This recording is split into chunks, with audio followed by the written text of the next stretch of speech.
Good morning all. Today I am going to discuss about the topic the phases of business cycle and its characteristics. So let us start. Phases of business cycle. Business cycles are characterized by boom in one period and collapse in the subsequent period in the economic activities of a country. These fluctuations in the economic activities are termed as phases of business cycles. ഒരു കാലഘട്ടത്തിലെ കുതിച്ചുചാട്ടവും ഒരു രാജ്യത്തിൻ്റെ സാമ്പത്തിക പ്രവർത്തനങ്ങളിലെ തുടർന്നുള്ള കാലഘട്ടത്തിലെ തകർച്ചയുമാണ് business സൈക്കിളിൻ്റെ പ്രത്യേകത. സാമ്പത്തിക പ്രവർത്തനങ്ങളിലെ ഈ ഏറ്റക്കുറച്ചിലുകളെ ഫേസസ് ഓഫ് ബിസിനസ് സൈക്കിൾ എന്ന് പറയുന്നു. Broadly, there are two phases. First one, upward or expansion or prosperity phase. Second one is downward or contraction or depression phase. Burns and Mitchell observes that peak and trough are the two main mark-off points of a business cycle. The expansion phase extends from trough to peak while the contraction phase covers the length from peak to trough. Business സൈക്കിളിൻ്റെ രണ്ട് പ്രധാന അടയാളപ്പെടുത്തൽ points ആണ് പീക്കും ട്രോഫും എന്ന് burns and Mitchell നിരീക്ഷിക്കുന്നു. Expansion stage ട്രോഫ് മുതൽ peak വരെയും contraction face peak മുതൽ ട്രോഫ് വരെയുമുള്ള നീളം ഉൾക്കൊള്ളുന്നു. Business cycle is divided into 5 well-defined and interconnected recurring phases as follows.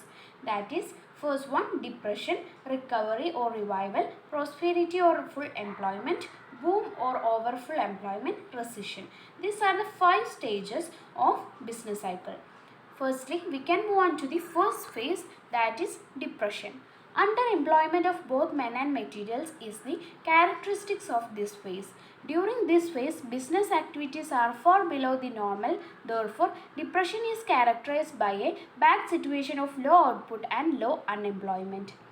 നമുക്ക് അവൈലബിൾ ആയിട്ടുള്ള ലേബർ ഫോഴ്സിനെയോ റിസോഴ്സിനെയോ ഒന്നും തന്നെ യൂട്ടിലൈസ് ചെയ്യാൻ പറ്റാത്തൊരവസ്ഥയാണ് ഡിപ്രഷൻ എന്ന് പറയുന്നത്.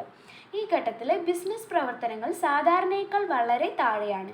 അതിനാൽ താഴ്ന്ന ഉൽപ്പാദനത്തിൻ്റെയും കുറഞ്ഞ തൊഴിലില്ലായ്മയുടെയും ഒരു മോശം അവസ്ഥയായിട്ടാണ് ഡിപ്രഷനെ കണക്കാക്കുന്നത്. ഇനി നമുക്ക് ഡിപ്രഷൻ്റെ ക്യാരക്ടറിസ്റ്റിക്സ് എന്തൊക്കെയാണെന്ന് നോക്കാം. Price level is very low, volume of production falling, unemployment is very high, firm incurring losses, interest, wages and rent are falling, expenditure and demand decline, no investment opportunities, stock market is dull. അതായത് നമ്മുടെ ഫേമിന് നഷ്ടം സംഭവിച്ചു തുടങ്ങുന്ന ഒരു ഘട്ടമാണ് depression എന്ന് പറയുന്നത് നമ്മൾ പറഞ്ഞു. പ്രൈസ് ലെവൽ കുറവാണ്, വോളിയൂം ഓഫ് പ്രൊഡക്ഷൻ കുറയുന്നു, ഫേമിന് നഷ്ടം സംഭവിക്കുന്നു, ഇൻവെസ്റ്റ്, വേജസ്, റെൻറ്റ് ഒക്കെ കുറയുന്നു, no investment opportunities, stock market is dull. അത്രയുമാണ് നമ്മളെ ഡിപ്രഷൻ സ്റ്റേജിൻ്റെ ക്യാരക്ടറിസ്റ്റിക്സ് ആയിട്ട് പറയുന്നത്. നെക്സ്റ്റ് നമുക്ക് സെക്കൻഡ് സ്റ്റേജ് നോക്കാം. അതാണ് revival or recovery. Depression phase does not continue indefinitely. The workers come forward to work at low wages. Revival of business activity first appears in the capital of good industries. Increase in employment leads to rise in income. Increase income push up the demand for goods and services. അതായത് ഈ സ്റ്റേജിൽ workers law വേജസിലാണെങ്കിൽ പോലും work ചെയ്യാൻ മുന്നോട്ട് വരുന്നു എന്നാണ് പറയുന്നത്. Business പ്രവർത്തനങ്ങളുടെ റിവൈവൽ ആദ്യം കണ്ടു തുടങ്ങുന്നത് ക്യാപിറ്റൽ ഗുഡ് ഇൻഡസ്ട്രീസിൽ ആണ്. തൊഴിൽ വർധനവിന് ഇൻകം വർദ്ധിപ്പിക്കാൻ കാരണമാകുന്നു. ഇൻകം ഇൻക്രീസ് ചെയ്യുമ്പോൾ ഗുഡ്സ് ആൻഡ് സർവീസസിൻ്റെ ആവശ്യകത വർദ്ധിക്കുന്നു എന്നാണ് പറയുന്നത്. ഇനി നമുക്ക് റിവൈവൽ ഓർ റിക്കവറി സ്റ്റേജിൻ്റെ ക്യാരക്ടറിസ്റ്റിക്സ് എന്തൊക്കെയാണ് നോക്കാം. The level of price, production, employment and income slowly and steadily rises. The stock market becomes more sensitive. The profit margin slowly rises. Bank loans and demand for credit start increasing. Bank loans and credit start increasing. Recovery in industrial and agriculture sector. Increase in income and business activity. അപ്പോൾ ഇത്രയാണ് characteristics ആയിട്ട് പറയുന്നത്. അതായത് നമ്മുടെ price, level of price, production, employment, income എല്ലാം തന്നെ slowly rice ചെയ്ത് തുടങ്ങുന്നു. ആദ്യത്തെ ആ ഒരു ഡൾ സ്റ്റേജിനൊക്കെ ഓവർകം ചെയ്തിട്ട് നമ്മുടെ സ്റ്റോക്ക് മാർക്കറ്റ്സൊക്കെ കൂടുതൽ സെൻസിറ്റീവായി തുടങ്ങുന്നു. പ്രോഫിറ്റ് മാർജിൻ സ്ലോലി റൈസ് ചെയ്യുന്നു. ബാങ്ക് ലോൺസ്, ഡിമാൻഡ് ഒക്കെ തന്നെ ഇൻക്രീസ് ചെയ്യുന്നു. ഇൻഡസ്ട്രിയൽ ആൻഡ് അഗ്രികൾച്ചർ സെക്ടറിലൊക്കെ ഒരു റിക്കവറി ഉണ്ടായി തുടങ്ങുന്നു. Increase in income and business activity എല്ലാത്തിലും ഒരു ഇൻക്രീസ് കണ്ടു തുടങ്ങുന്ന ഒരു സ്റ്റേജാണ് റിക്കവറി അല്ലെങ്കിൽ റിവൈവൽ എന്ന് പറയുന്നത്. ഈ സ്റ്റേജിൽ നമ്മുടെ ഡിപ്രഷൻ സ്റ്റേജ് ഉണ്ടാക്കിയ അത്രയും നെഗറ്റീവ് സ്റ്റേജിൽ നിന്ന് മെല്ലെ റിക്കവറായി വരുന്നു എന്നാണ് പറയുന്നത്. ഇനി നമുക്ക് തേർഡ് സ്റ്റേജ് നോക്കാം, that is prosperity or full employment. അതിൽ പറയുന്നത് optimism and increased economic activity leads to prosperity. During this stage, economy fully recovered and reaches at optimum level. Stability of output, wages, prices, income, etc. അതായത് നമ്മുടെ economic ആക്ടിവിറ്റീസിൽ ഒക്കെ ഒരു prosperity സ്റ്റേജിലേക്ക് വന്നു തുടങ്ങി.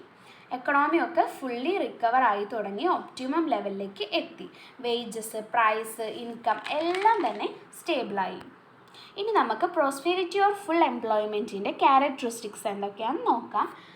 First one is high level of output, high level of demand, high level of income and employment, wages, interest and profits are high, expansion of bank credit ഒക്കെ expand ചെയ്തു തുടങ്ങി.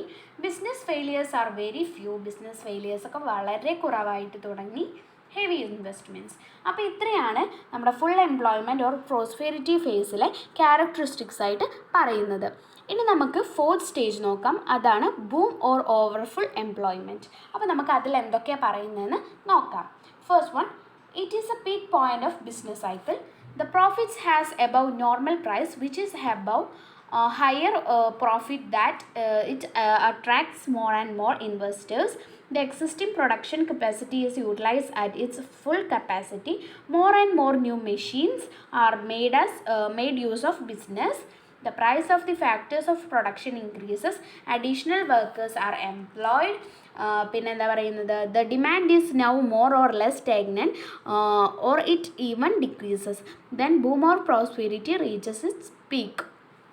അതായത് ബിസിനസ് സൈക്കിളിൻ്റെ ഏറ്റവും പീക്കായിട്ടുള്ള ഒരു പോയിൻ്റാണ് ബൂം ഓർ ഓവർഫുൾ എംപ്ലോയ്മെൻറ്റ് എന്ന് പറയുന്നത്. ഇവിടെ പ്രൊഡക്ട്സിന് നോർമൽ പ്രൈസിനേക്കാൾ കൂടുതൽ ചാർജ് ചെയ്യുന്നത് കൊണ്ട് തന്നെ പ്രോഫിറ്റ് ഹൈ ആവുന്നു. ഹയർ പ്രോഫിറ്റ് ഉണ്ടാവുന്നതുകൊണ്ട് കമ്പനിയിൽ ഇൻവെസ്റ്റ് ചെയ്യാൻ കൂടുതൽ investors തയ്യാറാകുന്നുണ്ട്.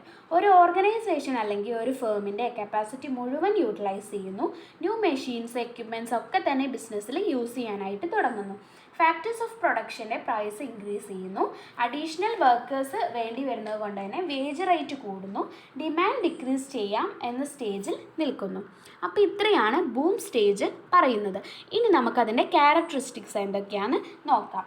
Rice in investment, rise in price of factors of production, rise in price of products, rise in wages, interests, profits etcetera, higher output, income and employment, higher purchasing power, rise cost of living, end of prosperity and the beginning of recession.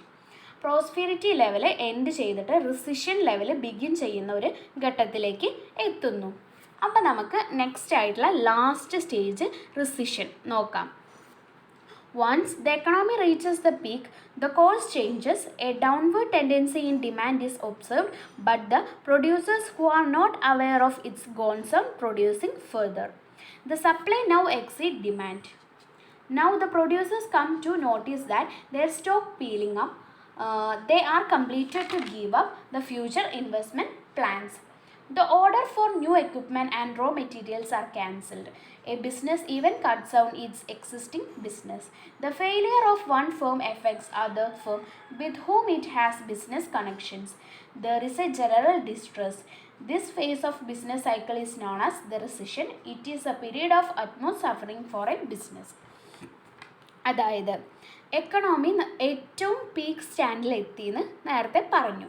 ഇനി അതൊരു പിന്നീട് ഒരു downward tendency കാണിക്കുന്ന ഒരു ലെവലാണ് recession എന്ന് പറഞ്ഞിട്ടുണ്ടെങ്കിൽ. Supply കൂടുതലാണ്, ഡിമാൻഡ് കുറവാണ്, പുതിയ എക്യുപ്മെൻറ്റ്സ് ഒന്നും തന്നെ ഒരു ബിസിനസ്സിൽ ഉപയോഗിക്കുന്നില്ല. അതേപോലെ തന്നെ എക്സിസ്റ്റിംഗ് ബിസിനസ്സൊക്കെ കട്ട് ഡൗൺ ആകുന്നു, ഫേമിന് നഷ്ടം സംഭവിച്ചു തുടങ്ങുന്നു, ജനറൽ എക്കണോമിയിൽ ഒരു ഡിസ്ട്രസ് വരുന്നു. പിന്നെ ഈ പീരീഡിനെയാണ് റിസിഷൻ എന്ന് പറയുന്നത്. നെക്സ്റ്റ് നമുക്ക് അതിൻ്റെ ക്യാരക്ടറിസ്റ്റിക്സ് എന്താണെന്ന് നോക്കാം. Downward fall in stock exchange activities, failures in business, no new ventures, bank curtail credit, business expansion stops, workers are laid off, unemployment, income expenditure, price, profits, industrial and trade activities fail. അതായത് negative fall down ഉണ്ടാകുന്നു എന്നാണ് പറയുന്നത്. New ventures, സംരംഭങ്ങൾ ഒന്നും തന്നെ start ചെയ്യുന്നില്ല. Credit rates ഒക്കെ cut down ചെയ്യപ്പെടുന്നു.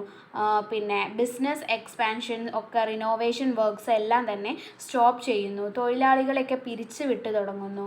പിന്നെ income, expenditure, price, profit in industrial and trade activities ഒക്കെ തന്നെ കുറഞ്ഞു തുടങ്ങുന്നു. ഈ ഒരവസ്ഥയാണ് റിസിഷൻ എന്ന് പറയുന്നത്. ഇത് നമ്മുടെ ബിസിനസ് സൈക്കിളിൻ്റെ ഒരു ഗ്രാഫാണ്. ഇതിൽ എക്സ്പാൻഷൻ സ്റ്റേജ്, പീക്ക്, പിന്നെ ഒരു റിസിഷൻ, പിന്നെ ഒരു ഡിപ്രഷൻ സംഭവിക്കുന്നു. അങ്ങനത്തെ കാര്യങ്ങളാണ് ഈ സൈക്കിൾ രൂപത്തിൽ കാണിച്ചിട്ടുള്ളത്. അപ്പോൾ അത്രയേ ഉള്ളൂ. Thank you for watching.